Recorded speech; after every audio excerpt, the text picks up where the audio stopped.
골로새서 4장 2절에서 6절까지 말씀입니다. 골로새서 4장 2절에서 6절까지 말씀입니다. 우리 한 절씩 교독하고 마지막 절은 다 같이 함께 읽습니다. 기도를 항상 힘쓰고 기도에 감사함으로 깨어 있으라.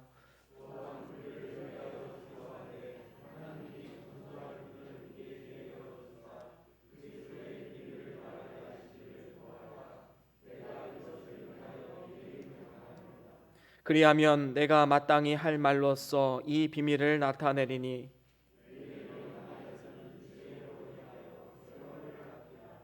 함께 읽습니다. 너희 말을 항상 은혜 가운데서 소금으로 고르게 함같이 하라.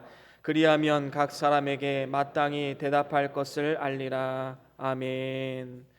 우리 다 같이 말씀 들고 함께 선포합니다. 시작. 주의 말씀은 내 발의 등이요 내 길의 빛이 되십니다.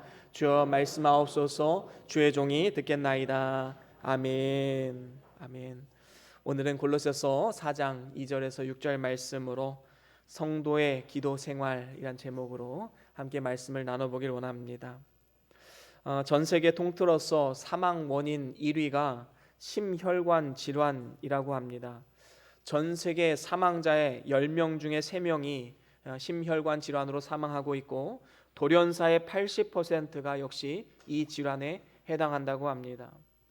이처럼 심장은 우리 몸의 장기 중에서 아주 중요한 장기의 역할을 감당하고 있습니다.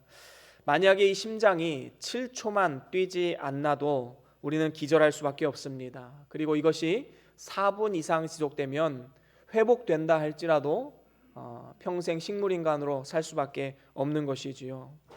그래서 우리가 이 태아에서부터 시작되는 이 심장 박동, 이것은 우리가 죽는 그날까지 건강하게 정상적으로 잘 뛰어야지만 우리가 일평생 건강한 삶을 살아갈 수 있는 것입니다. 그렇다면 어떻게 하면 이 심장이 이 세상을 떠나는 그 순간까지 건강하게 작동될 수 있을까요? 다시 말하면 심혈관 질환을 우리가 예방할 수 있는 길은 무엇일까요? 여러 가지 의견이 있지만 의학 전문가들은 다른 그 무엇보다도 하루 30분 걷기 운동하라고 추천을 합니다. 하루 30분 이상 걷는 것만으로도 심혈관 질환을 예방할 수 있다는 것이지요.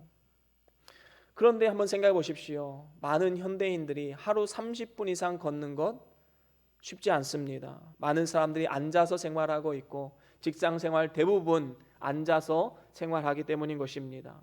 저도 역시 생각해 보니까 하루 30분 이상 걷지 않는 날이 일주일에 한 3, 4일 정도가 넘더라고요. 그래서 생각했습니다. 이거 정신이 번쩍 나더라고요. 그래서 이제는 좀 운동에 신경을 써야겠다. 그래서 교회 안에서도 이동할 때도 엘리베이터를 잘 타지 않습니다. 그리고 어느 건물에 들어갔을 때에도 이제 3층 이하에서는 되도록이면 계단을 이용하려고 노력을 합니다. 그렇습니다. 어떤 일을 2주 동안 반복을 하면 그게 습관이 된다고 하지요. 우리가 정말로 건강한 심장을 위해서는 운동의 습관을 들여야 됩니다. 하루 30분 이상 걷기 운동, 정말로 건강에 아주 좋은 운동이지요. 그런데 저는 목사이기에 또 영적인 건강에 대해서 생각해 보지 않을 수가 없습니다. 때로 우리 삶 가운데 수시로 찾아오는 걱정과 두려움, 불안, 낙심, 우울, 분노, 이러한 현상들이 우리의 영적인 건강을 무너뜨리는 이 영적인 질병으로까지 연결되지 않게 하기 위해서는 우리가 도대체 어떻게 해야 될까? 여기에 대해서 우리가 생각해 보지 않을 수 없습니다. 우리는 이 일을 위해서 영적인 좋은 습관을 들여야 됩니다. 육체의 심장이 잘 뛰게 하기 위해서 30분 이상 걷는 것처럼 우리도 영적인 질병을 예방하고 영적으로 건강한 삶을 살아가기 위해서는 오늘 성경 말씀을 통해서 하나님은 이렇게 말씀하십니다. 기도의 습관으로 영적인 심장을 뛰게 하라라고 말이지요. 우리가 하루 30분 정도의 기도의 습관을 통해서 우리의 영적인 심장은 아주 건강하게 뛸 수 있게 된다라는 것입니다. 그렇습니다. 기도는 영적인 심장입니다. 그만큼 그리스도인들에게 있어서 기도는 굉장히 중요한 의미를 담고 있습니다. 하나님의 자녀로서 기도는 일평생 해야 하는 일이고 기도가 멈추면 하나님과의 교제가 끊어지고 영적인 삶의 질이 떨어질 뿐만 아니라 영적인 건강에도 이상 신호가 생겨날 수밖에 없습니다. 그렇기 때문에 우리는 매일 30분 이상 시간과 장소를 정해서 기도의 습관을 만드는 것, 너무나도 중요한 일입니다. 오늘 본문 말씀 2절에도 이렇게 말하지요. 상반절에 이렇게 말씀합니다. 기도를 항상 힘쓰고 라고 말합니다. 여러분, 여기에 항상이라는 단어가 등장하지요. 기도는 항상 힘써야 되는 것입니다. 기도가 곧 삶이다 라는 것이지요. 기도의 습관을 들이라는 것입니다. 기도에는 너무나도 큰 유익이 있습니다. 신명기 4장 7절에 이렇게 말씀하지요. 우리 같이 한번 읽어보겠습니다. 신명기 4장 7절입니다. 시작. 우리 하나님 여호와께서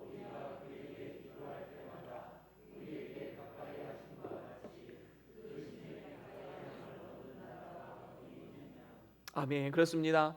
지금 모세가 이스라엘 백성들에게 선포하는 것이 무엇입니까? 기도를 통해야지만 하나님과 가까이 갈 수 있다라는 것입니다. 그렇습니다. 기도는 하나님이 우리와 가까이 하시는 시간입니다. 그래서 성경은 쉬지 말고 기도하라 말씀합니다. 끈질기게 지속적으로 기도하는 것, 기도가 습관이 되고 늘 말씀을 묵상하고 하나님과 교제하는 시간을 가져야 함을 우리에게 말해주고 있는 것입니다.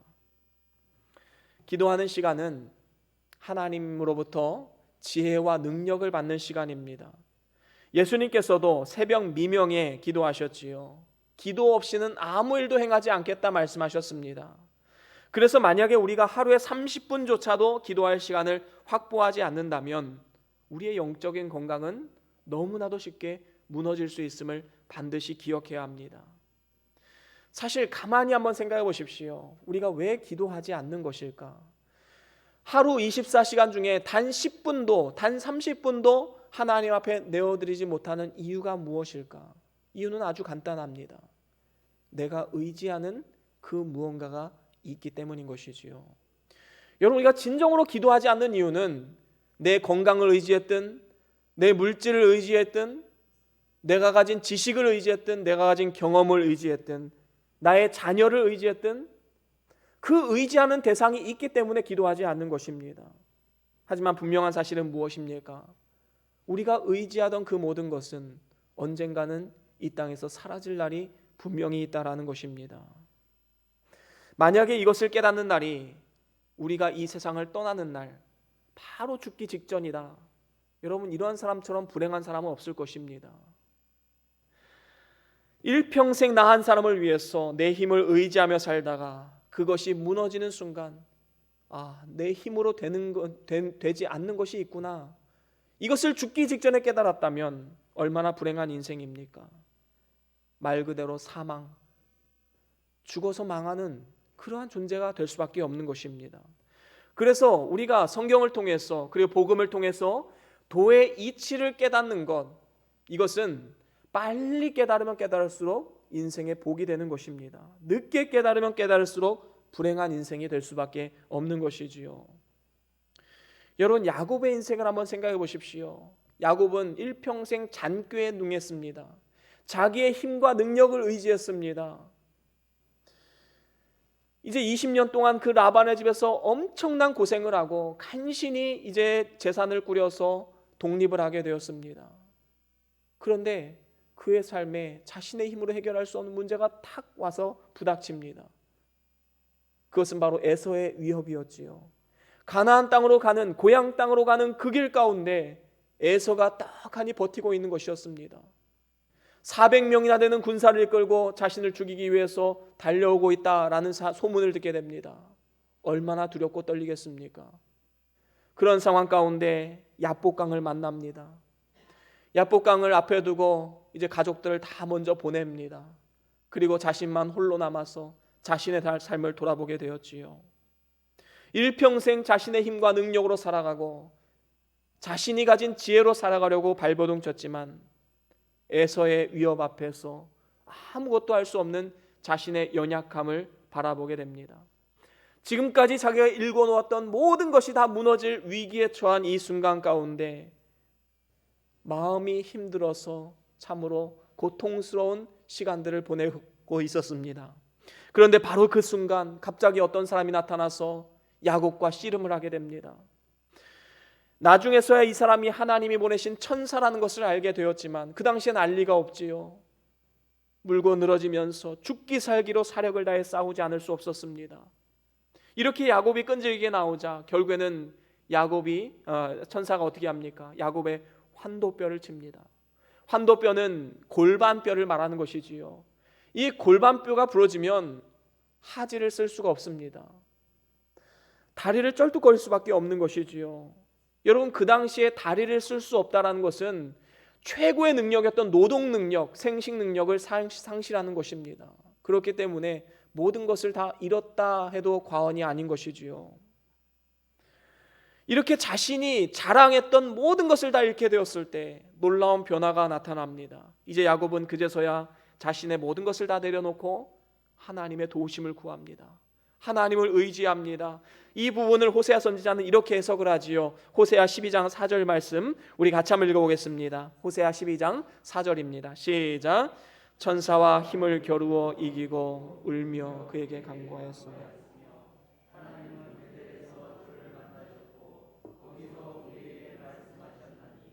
아멘. 그렇습니다. 야곱은 하나님이 보내신 사자와 대등하게 이 씨름 경기를 했는데 왜 야곱은 하나님 앞에 울면서 간구했겠습니까? 이것은 한평생 마음속에 오랫동안 담아두고 있었던, 그 어느 누구에게도 내어 보인 적이 없었던 자신의 연약한 모습, 그것을 인정하고 하나님 앞에 고백했던 눈물이었던 것입니다. 그래서 비로소 야곱은 지금 자신의 모든 자존심을 내려놓고 울면서 하나님의 도우심과 축복을 간구하며 나아갔던 것이지요. 여러분, 야곱이 환도뼈가 부러진 것은 분명한 그의 삶에 있어서 불행이었습니다. 하지만 이 불행을 통하여서 야곱은 한 가지 귀한 깨달음을 얻게 되는 것이지요. 하나님의 도우심 없이는 그 어떠한 축복도 누릴 수 없다라는 것입니다. 그렇다면 한번 제가 질문해 보겠습니다. 여러분들의 인생 가운데 이 야곱의 환도뼈는 무엇입니까? 여러분이 자랑하는 것, 여러분이 일평생 의지하며 살아왔던 것, 그것이 무엇입니까? 그 모든 것을 이 시간 다 내어놓고 이제는 하나님만을 의지하며 살기를 한번 결단해 보십시오. 이를 위해서 기도에 힘쓰는 삶을 우리는 살아가야 합니다. 그래서 우리는 영적인 심장을 튼튼하게 만들어야 됩니다. 물론 개인적으로 기도 시간을 가지면서 신실하게 경건 생활 하시는 분들도 물론 있을 것입니다. 하지만 중요한 것은, 가장 좋은 것은 교회에 나와서 기도하는 습관을 들이는 것입니다. 특별히 영혼을 돌보는 사역을 감당하는 분들, 구역장님들, 교사 선생님들, 사역부장님들, 이러한 분들은 더욱더 남들보다 기도의 본을 보이시고 또 기도에 힘쓰는 삶을 살아가야 되는 것이지요. 만약에 도저히 직장 때문에 새벽에 나오지 못하는 경우가 있다면 직장에 도착해서 첫 시간을 하나님 앞에 올려드리고 하나님 앞에 기도하는 습관을 한번 들여보십시오. 5대 묵상으로 한번 하루를 시작해 보십시오. 하나님께서 그들의 삶 가운데 어떻게 역사하지 않을 수가 있겠습니까? 만약에 우리가 기도 없이 사역을 감당하면 내 생각, 내 경험, 내 능력을 의지하게 되고 이러한 헌신은 하나님께서 기쁘게 받지도 않으시고 또한 우리의 삶의 영적인 삶에 유익이 될 수도 없는 것입니다. 그렇다면 이제 우리가 기도의 필요성을 깨달았습니다. 기도는 영적인 심장으로서 우리의 영적인 건강으로서 너무나도 중요한 것이라는 것을 깨닫게 되었지요. 그러면 우리가 구체적으로 무엇을 위해서 기도해야 되는가? 무엇을 위해서 우리가 하나님 앞에 나아가야 되는가? 거기에 대해서 오늘 본문 말씀 2절 하반절에서 6절 말씀으로 4가지로 우리가 함께 말씀을 나눠보기를 원합니다. 우리가 성도가 드려야 할 기도의 내용, 첫 번째는 감사함입니다. 감사함으로 늘 깨어 기도하는 것, 하나님이 우리를 향해서 원하시는 것이지요. 오늘 본문 말씀 2절 하반절에 보면 기도에 감사함으로 깨어 있으라 말씀하고 있습니다. 여러분, 기도의 내용에는 단계가 있습니다. 초보적인 기도는 구하고 달라는 것이지요. 다시 말하면 자녀들이 잘 되고 건강하게, 그리고 사업이 조금 더 잘 되게 이렇게 기도하고 간구하는 것입니다. 물론 이러한 간구가 잘못된 것은 아닙니다. 왜냐하면 예수님께서도 뭐라고 말씀하셨지요? 일용할 양식을 위해서 구하라 말씀합니다. 그리고 구하라 그리하면 너에게 주시리라 예수님은 약속하셨습니다. 우리의 필요를 구하는 것 나쁜 것이 아닙니다. 좋은 것입니다. 꼭 해야 될 일입니다. 그런데 우리의 기도가 이러한 1차원적인 나 자신과 가정만을 위해서 기도하는 것이 아니라 우리는 한 단계 더 나아가야 된다는 것입니다. 한 차원 더 발전된 모습으로 나아가야 되는 것이지요. 그것이 바로 감사함으로 깨어 기도하는 것입니다. 하나님께서는 무언가를 더 받기 위해서 기도하는 것보다 받은 것에 감사하는 기도를 더욱더 기쁘게 받으십니다. 또한 받은 은혜를 감사하는 자에게 하나님께서는 더 많은 은혜를 주시는 법이지요. 사실 우리는 기도할 수 있다는 것 그 자체만으로도 하나님의 은혜요 감사의 조건이 됨을 분명히 알아야 됩니다. 기도는 누구나 할 수 있는 것이 아니지요. 창세 이전부터 하나님의 생명록에 그 이름이 기록된 자, 하나님의 택정함을 입어서 하나님의 자녀된 자들만 누릴 수 있는 것이 바로 기도입니다. 기도를 통해서 하나님과 교제를 나눌 수 있는 것, 자녀들만 누릴 수 있는 특권이지요. 이것은 천사도 누리지 못하는 것입니다. 천사도 감히 하나님의 자녀라는 신분을 가질 수가 없는 것이지요. 우리가 어떻게 감사하지 않을 수가 있겠습니까? 빌립보서 4장 6절에도 이렇게 말씀합니다. 우리 같이 한번 읽어볼까요? 빌립보서 4장 6절 말씀, 6절만 먼저 읽어봅니다. 시작. 아무것도 염려하지 말고 오직 모든 일에 기도와 간구로 너희 구할 것을 감사함으로 하나님께 아뢰라. 아멘. 그렇습니다. 아무것도 염려하지 말고 오직 기도와 간구로 너희 구할 것을 어떻게 구하라고요? 감사함으로 구하라. 그리하면 약속의 말씀이 있습니다. 7절 말씀 우리 같이 한번 읽어봅니다. 시작. 그리하면 모든 지각에 뛰어난 하나님의 평강이 그렇습니다. 하나님의 평강이 임합니다. 그리고 그 평강이 우리의 마음과 생각을 지켜주실 것입니다. 이러한 놀라운 축복이 예비된 기도의 삶, 기도의 습관, 그것은 바로 감사함으로부터 시작된다라는 사실을 반드시 기억해야 됩니다. 특별히 오늘 본문 말씀에 보면 깨어 기도하라 라는 말씀이 있습니다. 이 말씀은 육체의 어떤 게으름을 이겨내고 세속 문화와 사단의 세력과의 영적 전쟁을 위해서 항상 경계를 늦추지 말고 영적으로 늘 깨어 있어야 함을 말씀하는 것입니다. 여러분, 베드로는 어땠지요? 겟세마네 동산에서 예수님과 함께 기도하러 올라갔는데 한적한 곳으로 예수님이 떠나가시고 베드로는 이제 그곳에서 기도해야 하는 사명을 잊고 잠에 빠지게 됩니다. 그러자 어떻게 됩니까? 당장의 시험이 딱 몰려오자 기도하지 않은 그 현상이 바로 나타납니다. 예수님을 모른다 부인하고 나중엔 예수님을 저주하기까지 합니다. 여러분, 우리가 늘 깨어있지 않으면 이렇게 사단의 먹잇감이 될 수밖에 없는 것입니다. 우리는 이러한 실수를 절대로 범해서는 안 되는 것이지요. 우리는 가정의 파수꾼입니다. 교회의 파수꾼입니다. 나라와 민족을 위한 파수꾼입니다. 파수꾼이 자신의 사명을 다하지 않고 영혼이 잠들어 버린다면 절대로 그 가정과 교회와 나라가 바로 설 수가 없음을 우리는 반드시 기억해야 합니다. 저와 여러분들이 이 귀한 사명을 깨달아서 감사함으로 늘 깨어 기도함을 통하여서 영적인 활력이 넘치고 이 영적인 심장이 아주 강하게 뛸 수 있는 그러한 믿음의 삶을 살아갈 수 있기를 주의 이름으로 간절히 축원합니다. 그런가 하면 두 번째로는 복음을 전하는 도구로 쓰임 받기를 우리는 기도해야 됩니다. 우리가 여러 가지 기도의 제목들이 있지요. 하지만 중요한 것은 우리의 삶을 통해 어떻게 하면 복음이 증거될 수 있을까? 하나님, 내가 복음을 전하는 도구로 쓰임 받기를 원합니다. 우리는 이러한 기도를 하나님 앞에 올려드려야 되는 것이지요. 오늘 본문 3절 말씀에 보면 우리를 위해서 기도하되 뭐라고 기도하라고 말씀합니까? 하나님이 전도할 문을 우리에게 열어주셔서 그리스도의 비밀을 말하게 하시기를 구하라 말하고 있습니다. 이것은 사도 바울을 비롯한 그의 팀원들을 위해서 골로새 교인들에게 우리들을 위해서 좀 기도해다오, 기도 부탁을 지금 하고 있는 것입니다. 지금 사도 바울은 경치 좋은 어느 별장 서재에 앉아서 쿠키와 커피를 곁들여 마시면서 이 편지를 쓰고 있는 것이 아닙니다. 그는 지금 로마의 지하 깊은 감옥에서 이 편지를 쓰고 있지요. 그것도 어떤 죄를 지어서 그런 것이 아니라 그저 복음을 전했다는 이유 하나만으로 지하 깊은 감옥에 갇혀 지내고 있습니다. 보통 사람이라면 어떨까요? 아마도 자신이 감옥에 갇힌 것에 대한 부당함을 호소하면서 사람들에게 자신을 꺼내어 줄 것을 부탁하는 서신을 보낼 것입니다. 하지만 사도 바울은 감옥 안에서도 자신의 사명을 떠올렸습니다. 그리고 사람들에게 부탁합니다. 내가 심겨진 그곳에서 복음을 전하는 삶이 되기를 원합니다. 이를 위해서 기도해 주십시오. 골로새 교인들에게 지금 부탁하고 있는 것입니다. 그렇습니다.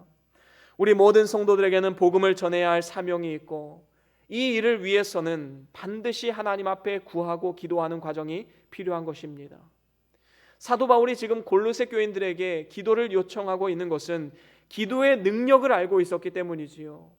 사도 바울은 놀라운 기도의 경험들이 있었습니다. 기도하면 하나님이 일하시고 하나님이 역사하신다라는 그러한 믿음이 있었기 때문에 골로새 교인들에게 이렇게 기도의 요청을 하고 있는 것입니다. 그렇습니다. 오늘 본문 말씀 4절에도 보면 뭐라고 말씀합니까? 당신들이 나를 위해서 이렇게 기도해 주면 내가 마땅히 할 말로써 이 비밀을 나타낼 것입니다 라고 말하고 있습니다. 다시 말하면 여러분들이 기도하면 우리의 삶 가운데 그 기도의 능력이 나타나게 됩니다. 그리고 하나님께서 역사하실 것입니다. 바로 이것을 골로새 교인들에게 말해주고자 했던 것이지요. 하나님께서 오늘날 우리에게 요구하시는 것, 그것은 하나님과 세상과 다리가 되어주는 역할을 감당해다오 우리에게 요구하고 계신 것입니다.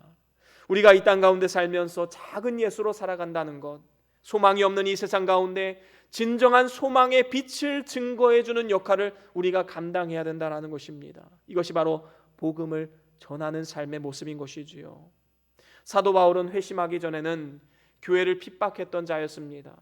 하지만 살아계신 예수님을 만난 후에 뭐라고 고백합니까? 그리스도의 남은 고난을 그의 몸된 교회를 위해서 내 육체에 채우노라 라고 말하고 있습니다. 여러분, 이 말은 어떤 의미입니까? 하나님께 받은 은혜를 그저 나의 기쁨과 감사의 제목으로만 여기지 않고 그것을 사명으로 여겼습니다. 그 고난을 내 육체에 채우며 일평생 복음을 증거하는 삶을 살아갔던 것이지요.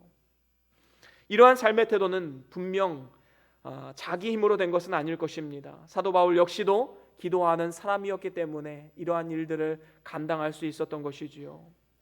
여러분, 우리가 누군가를 전도하기 위해서 아무리 노력한다 할지라도 하나님께서 그 길을 열어주지 않으면 불가능한 것입니다. 아무리 섬기고 아무리 노력해도 하나님이 그 마음을 어루만져 주지 않으시면 절대로 불가능한 것이 바로 복음인 것입니다. 그렇기 때문에 이 복음을 전하는 과정에 있어서 하나님께 이 전도의 문을 열어주시기를, 복음의 문을 열어주시기를 우리는 날마다 기도해야 된다는 것입니다. 한 영혼이 주님 앞에 돌아오는 것은 그냥 되는 것이 아닙니다. 영적 전쟁입니다. 그 사람 가운데 역사하고 있는 사단이 발버둥치며 끝까지 발악하는 것, 바로 이것이 복음 전할 때 나타나는 현상이지요. 이러한 치열한 영적 전쟁에서 승리하기 위해서 우리가 기도로 무장하지 않으면 백전백패할 수밖에 없는 것입니다. 그래서 예수님께서는 기도에 힘쓰는 삶을 사셨습니다. 한번 생각해 보십시오. 하나님의 아들이셨던 이 예수님께서 왜 기도가 필요하셨겠습니까? 예수님이 기도하셨는데 우리가 기도하지 않는다. 여러분, 이거 참 아이러니하지 않습니까? 기도가 필요하지 않은 분도 기도하셨는데 기도가 정말 필요한 우리가 기도하지 않는 것은 너무나도 아이러니한 현상입니다. 정말로 믿지 않는 자녀나 부모, 그리고 남편과 아내, 그리고 직장 동료들, 주변 지인들, 이러한 사람들을 위해서 정말로 눈물로써 기도해 보신 경험이 있습니까? 이제 우리는 오늘부터서라도 영혼 구원을 위해서 그들에게 복음을 전하는 도구가 되기를, 그 사람들을 위해서 우리는 기도해야 될 줄로 믿습니다. 고린도전서 9장 16절에 이렇게 말씀하지요. 우리 같이 한번 읽어볼까요? 고린도전서 9장 16절입니다. 함께 읽어봅니다. 시작.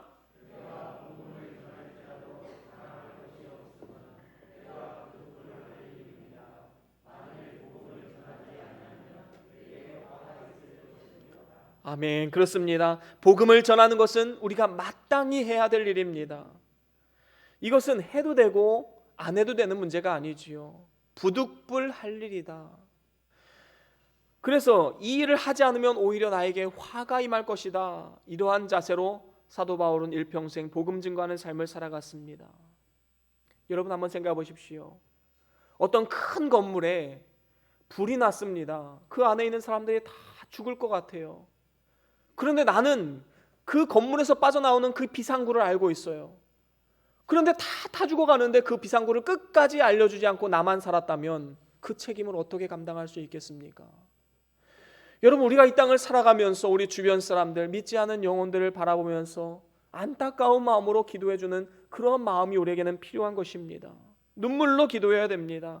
복음의 문을 열어주시고 전도의 문을 열어주시기를 우리는 날마다 기도하며 나아가야 되는 것입니다.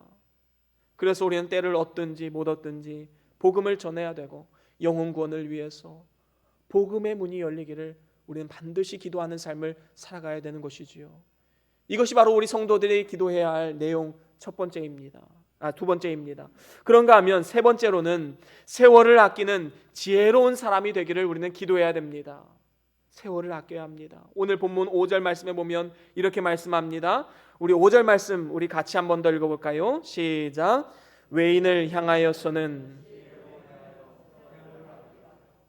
아멘. 그렇습니다. 여기서 외인이라는 것은 교회 밖의 사람, 불신자를 의미합니다. 그래서 우리는 이 세상 사람들과 함께 헛된 세월을 보내서는 안 된다라는 것이지요. 세월을 아껴야 됩니다. 여러분, 진정으로 세월을 아끼는 사람이 지혜로운 사람임을 우리는 반드시 기억해야 됩니다. 여기서 세월을 아낀다라는 것은 우리가 올해 첫 주 말씀에서도 우리가 함께 나누었듯이 기회를 사는 것입니다. 기회를 사야 됩니다. 기회가 올 때 그 기회를 잡아야 되는 것이지요. 성도들이 시간을 아끼고 주어진 기회를 충분히 활용해야 된다라는 것을 증거해주고 있는 것입니다. 여러분, 우리가 살아가는 이 세상은 정말로 만만치 않은 곳입니다. 그런데 하나님께서는 세상을 피해라 말씀하지 않으시고 세상 가운데 들어가라 라고 말씀합니다. 너희는 세상의 빛이라, 세상의 소금이라. 세상 안에 들어가서 빛을 비추고 세상 안에 들어가서 맛을 내야 된다라고 말씀합니다. 마치 이리 무리 때 가운데 양을 보내는 것과 같이 하나님은 우리를 세상 가운데 파송하셨습니다.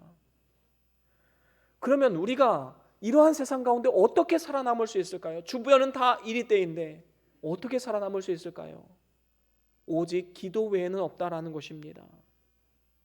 진정으로 기도함을 통하여서 영적인 재충전을 받아서 이제는 세상 가운데 다시금 나아가야 되는 삶을 살아가야 되는 것이지요.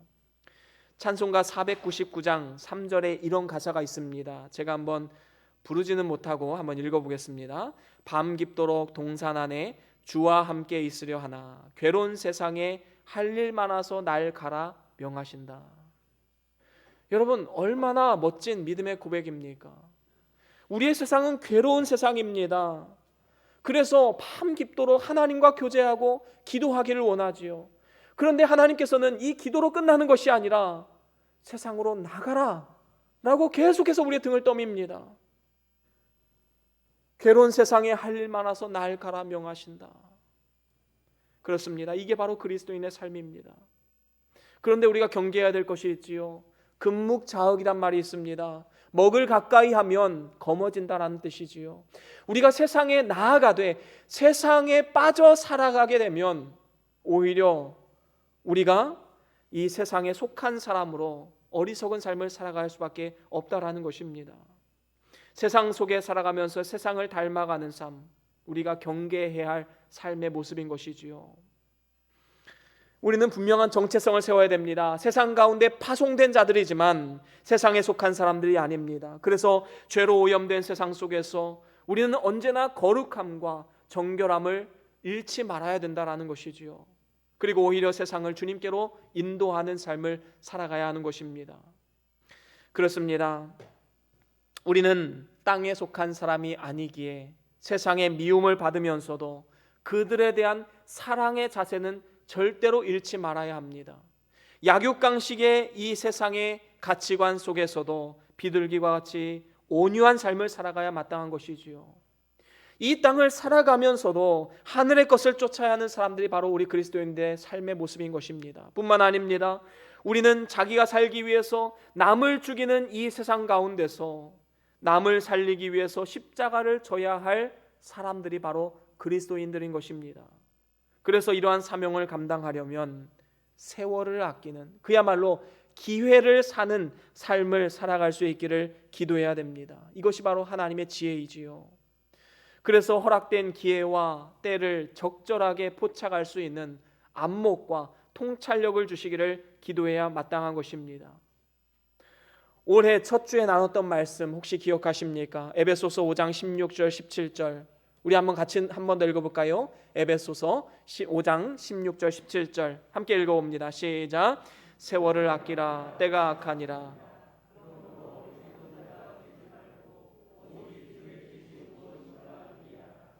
아멘. 그렇습니다. 여기서도 분명히 말씀하지요. 세월을 아껴라. 주의 뜻이 무엇인지 분별해라. 바로 이것이 오늘 말씀의 세월을 아끼라, 지혜롭게 살아야 된다라는 것을 우리에게 말씀해 주고 있는 것입니다. 그렇습니다. 섬김에도 기회가 있지요. 영혼 구원도 기회가 있습니다. 사랑에도 기회가 있습니다. 그 기회가 지나가 버리면 그 기회는 다시 돌아오지 않습니다.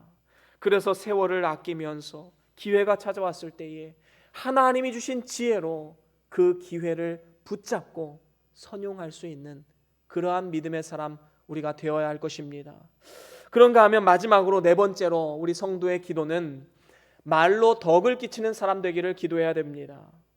오늘 본문 6절에 보면 이렇게 말씀하지요. 제가 한번 읽어보겠습니다. 너희 말을 항상 은혜 가운데서 소금으로 고르게 함과 같이 하라. 그리하면 각 사람에게 마땅히 대답할 것을 알리라 라고 말씀하고 있습니다. 우리가 말을 할 때에는 항상 은혜롭게 해야 됩니다. 그래서 오늘 6절 말씀처럼 소금을 고르게 하는 것처럼, 그래서 이 말의 어원은 이제 구약의 제사에 있습니다. 구약 제사의 소제 번제를 드릴 때에는 이 제물 위에 소금을 골고루 뿌려야 됩니다. 그래서 이 소금을 골고루 쳐서 거룩하게 했듯이 성도의 언어 습관이 하나님 앞에 거룩한 습관이 되어야 된다라는 것을 우리에게 말씀해 주고 있는 것이지요. 여러분, 소금은 맛을 내는 동시에 썩지 않게 부패하지 않도록 방부제 역할도 감당합니다. 그래서 우리의 지혜로운 언어 행실을 통해서 우리 주위 사람들에게 행복을 주고 기쁨을 주는 동시에 또한 죄로 오염된 세상에서 부패를 방지하는 역할도 감당해야 된다라는 것입니다. 그래서 주변 사람들에게 덕을 끼치고 선한 영향력을 끼치는 그러한 말의 습관을 들이기를 우리는 날마다 기도해야 된다라는 것이지요. 그렇습니다. 우리가 살아가다 보면 다른 사람들에게 말로 상처받는 경우도 많지만 의외로 우리의 말을 통해서 우리 주변 사람들이 상처받는 경우가 훨씬 더 많음을 기억해야 됩니다. 우리가 무심코 하는 그 말 한마디, 여러분들의 자녀는 상처받습니다. 남편과 아내 그리고 우리 주변 사람들이 상처받는 경우가 참으로 많이 있지요. 특별히 성도 간에도 마찬가지입니다. 이 말로 인해서 상처받아서 교회를 떠나는 경우도 정말로 많이 있습니다. 그렇기 때문에 우리는 이 말실수를 하지 않기를 날마다 주님 앞에 간구하며 우리의 삶을 돌아보아야 된다는 것이지요. 말에는 살리는 능력도 있지만 파괴하는 능력도 있습니다. 그래서 우리가 기도가 필요한 것입니다. 기도를 통해서 자신의 말의 습관을 돌아보지 않는다면 우리는 일평생 그 말을 고치지 않아서 그것으로 인해서 다른 사람 상처 주고 나의 삶도 멸망의 길로 치닫게 되는 이러한 어리석음을 삶을 살아갈 수밖에 없는 것입니다. 만약에 하나님께서 여러분들을 들어서 귀하게 쓰임 받는 그러한 삶을 살아가기를 원한다면 우리는 평소에 지혜롭고 거룩한 말의 습관을 가지기를 간구하며 기도해야 되는 것입니다. 야고보서 3장 2절에 보면 이렇게 말씀하지요. 우리 같이 한번 읽어봅니다. 야고보서 3장 2절 시작. 우리가 다 실수가 많으니 만일 말에 실수가 없는 자면 아멘. 그렇습니다. 말에 실수가 없는 자가 곧 온전한 사람이다 라고 말씀하고 있습니다. 여러분, 우리는 다 실수가 많습니다. 하지만 하나님은 우리에게 온전함을 요구하고 계십니다. 온전함을 향해서 나아가라 말씀하고 있습니다. 그렇기 때문에 더욱더 하나님을 의지하고 바라보며 우리의 말의 습관을 한번 점검해 볼 필요가 있는 것입니다. 잠언 15장 23절에도 이렇게 말씀하지요. 우리 같이 한번 읽어볼까요? 잠언 15장 23절입니다. 시작. 사람은 그 입의 대답으로 말미암아 기쁨을 얻나니 때에 맞는 말이 얼마나 아름다운고. 아멘. 그렇습니다. 여러분, 때에 맞는 말, 적실한 말, 이거 어떻게 우리가 훈련할 수 있을까요? 우리가 기도를 통해서 하지 않으면 절대로 때에 맞는 말, 적실한 말을 할 수가 없는 것입니다. 다른 사람을 위로한다시고 오히려 그 사람에게 상처를 주는 경우도 너무나도 많이 있어요. 욥의 친구들 한번 보십시오. 욥아, 너 죄가 있어서 그런 것 같아. 그 죄를 좀 회개해봐. 여러분, 이것은 분명한 말씀에 있는 것이고 또 진정으로 욥을 위해서 하는 권면이었을 것입니다. 그런데 욥에게는 이게 상처가 되는 거예요. 여러분, 우리가 얼마나 많은 경우 그냥 내뱉는 말을 통해서 남에게 상처 주는 경우가 많은지 모릅니다. 그렇기 때문에 우리는 더욱더 하나님 앞에 기도의 훈련을 해야 된다라는 것이지요. 우리의 언어 행실을 통해서 우리 주변 사람들에게 덕을 끼치고 선한 영향력 끼칠 수 있는 그러한 삶이 되기를 우리는 날마다 기도해야 됩니다. 그렇게 살아갈 때에 우리의 인격이 자라나고 하나님께서 기뻐하시는 삶의 모습으로 나아갈 수 있는 것입니다. 이제 말씀을 마무리합니다. 기도는 영적인 심장입니다. 그래서 우리의 몸을 건강하게 만들려면 하루에 30분 이상 반드시 기도하는 습관을 들이십시오. 이를 위해서 시간과 장소를 정해놓고 기도하는 것이 중요합니다. 새벽 기도를 결단하시고 5대 묵상으로 하루를 한번 시작해 보십시오. 하나님께서 그 영혼을 돌보시고 그의 삶과 가정과 하는 일 가운데 은혜를 내려 주실 것입니다. 그러면 우리가 무엇을 놓고 기도해야 되는가? 거기에 대해서 4가지로 함께 나누었지요. 첫 번째는 무엇이었습니까? 우리 같이 한번 읽어볼까요? 그렇습니다. 감사함으로 우리는 깨어 기도해야 됩니다. 감사는 삶을 변화시키는 능력이 있습니다. 항상 주신 은혜를 묵상하면서 감사함으로 하루하루를 기도로 시작해 보십시오. 삶에 놀라운 변화가 나타나게 될 것입니다. 두 번째는 무엇입니까? 그렇습니다. 하나님께서 우리에게 원하시는 것은 복음을 땅끝까지 증거하라라는 말씀입니다. 우리의 삶 가운데 내가 기도하고 있는 그 영혼을 위해서 기도하면서 복음의 문이 열리기를, 전도의 문이 열리기를 우리는 날마다 기도해야 마땅한 것입니다. 세 번째는 무엇입니까? 그렇습니다. 세월을 아끼는 것은 기회를 사는 것입니다. 기회를 포착할 수 있는 사람이 진정으로 지혜로운 사람이지요. 하나님께서 기회를 주셨을 때 우리는 그 기회를 잡아야 됩니다. 섬김의 기회, 영혼 구원의 기회, 사랑할 기회 놓치지 말아야 됩니다. 이러한 지혜로운 사람이 되기를 우리는 함께 기도해야 되는 것이지요. 마지막 4번째는 무엇입니까? 그렇습니다. 우리가 때에 맞는 말, 때에 맞는 행실, 다른 사람에게 선한 영향을 끼치는 그리고 덕을 끼치는 복된 삶이 되기를 우리는 기도해야 마땅한 것입니다. 우리가 기도할 때 무엇을 달라라고 기도하는 것도 물론 중요한 기도입니다. 하지만 우리가 한 단계만 더 나아갑시다. 이 4가지의 기도 제목을 들고 하나님 앞에 기도해 보십시오.